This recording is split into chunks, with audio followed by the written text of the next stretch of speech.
So, from the positive of the battery, this tayo. Punta sa binang solenoid. Then, i-check ko yung mga ginawa niya.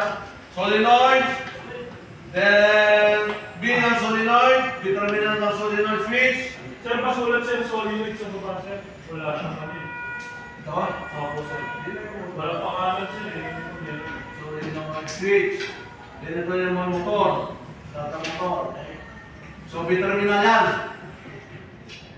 B-terminal, then it will go connecting one, go to your negative na ammeter. Positive. Positive na ammeter, negative yan ha. So, positive na ammeter. Then, negative, supply na yung ating switch. EM. Then, kapag naka-on siya, lalabas ng current sa IG.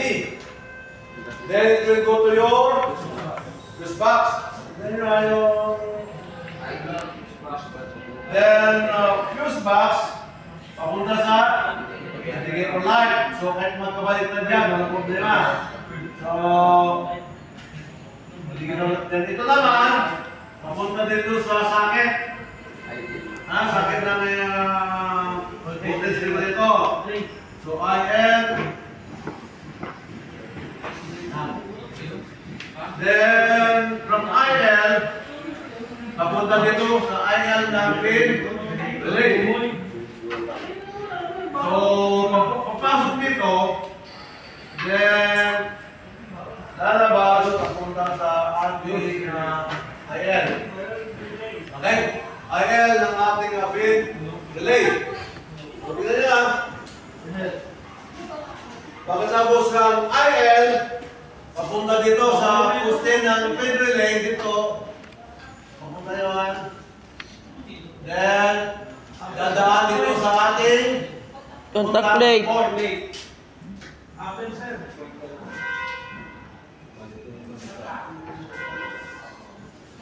Ano dyan sir? Isang straight yun sir.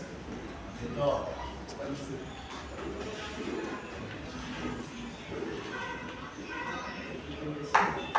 So, contact point ito, lower contact point.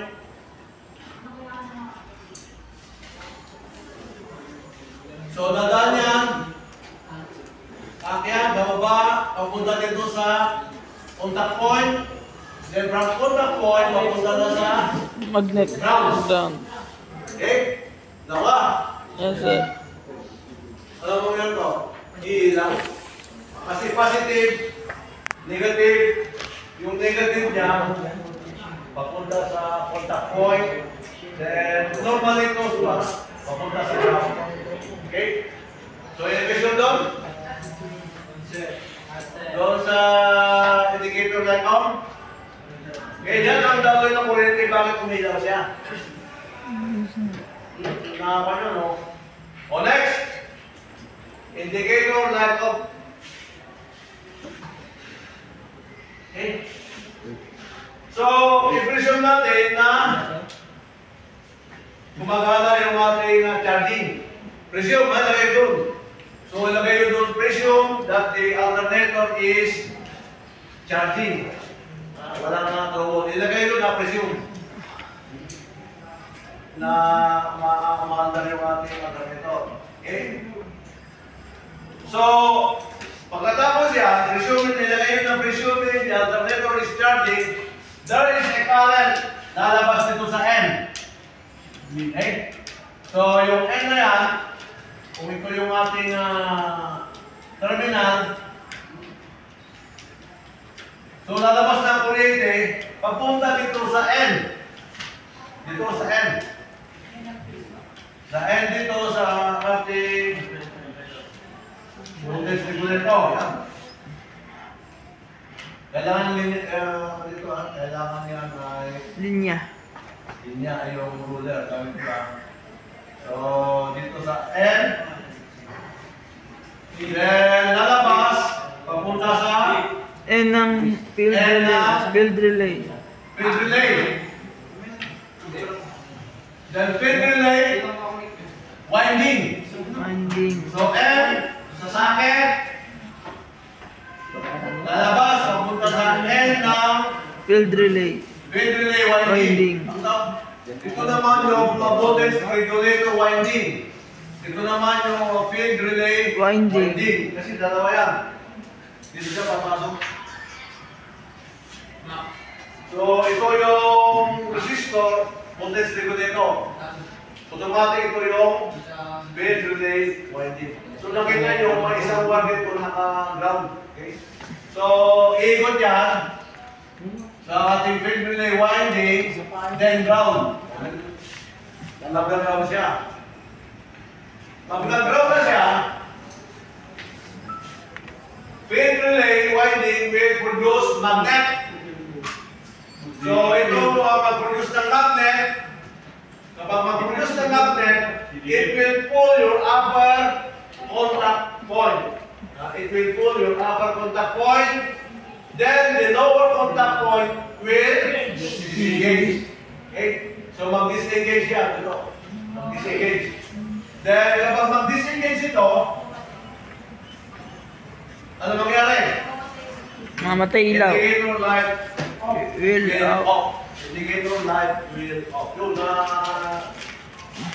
Dito na. Paano mamatay? Kailangan, kaya kapag nagpapangal kayo, at nakailaw pa rin, ang i-twist ninyo ito.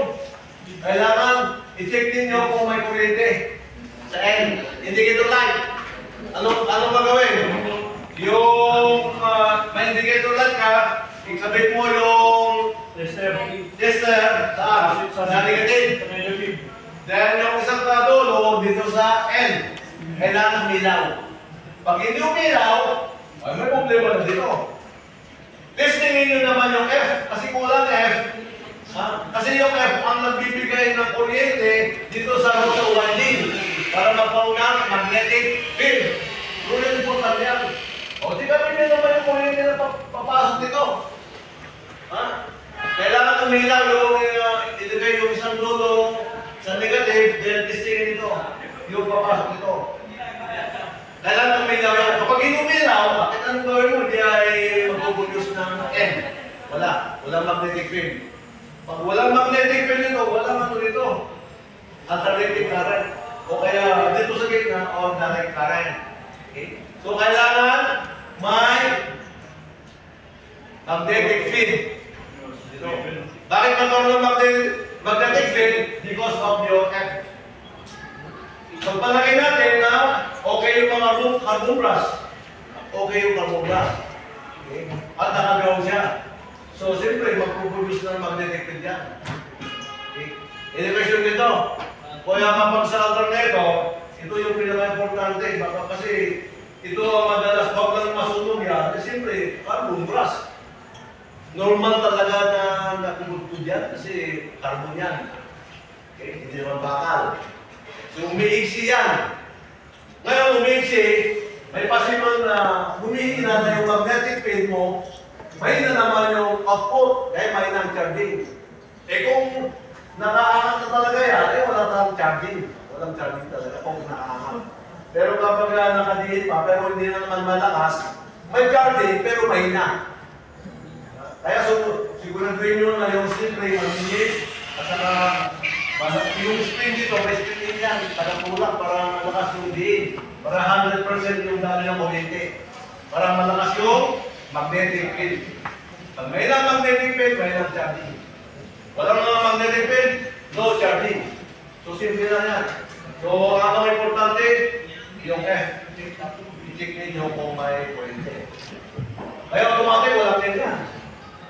Kaya kapag hindi umiilaw pa rin, i-check mo, pagpalagay natin na may kuryente, kailangan na papunta na dito. N. Maaaring hindi nakaground naman siya.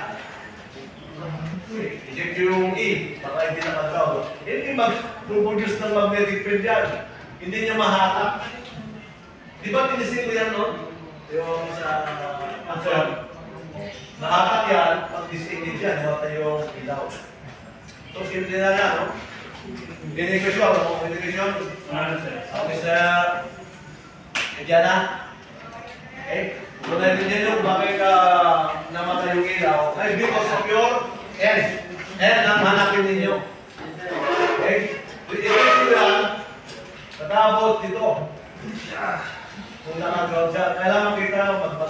magnet yan, automatic yan. Mamatay ito sa indicator light. Kasi yung una, nakadikit yan. Nakadikit, nakapunta. Di ba nakapunta? Pag nakata mo yan, hindi wala yan talaga. Lilipat naman dito sa kontak. Itong bayla. Okay? So, tapos na tayo sa indicator light off. Paano mag-charge naman siya?